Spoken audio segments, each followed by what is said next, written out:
Edvi, tu gal per tą upelį mažiau vaikščiok, kiek galima, nes man atrodo, tu dar užlipinti. Jau, ne. Tai tu čia ir stovėk.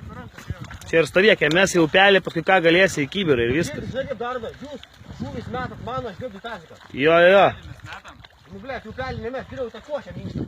Ne, mes kaip tik, jinai kitas ateis.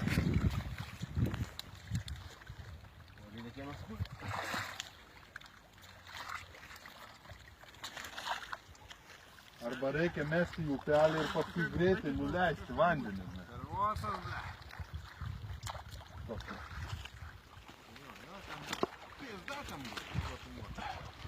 Lauk, filmuoju, kaip mantukas išleidžia ten žuvį.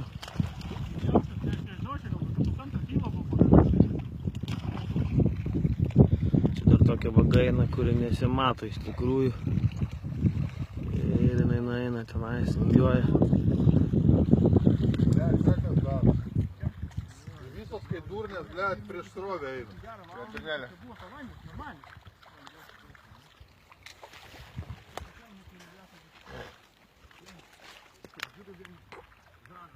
Ką ten kai ieško?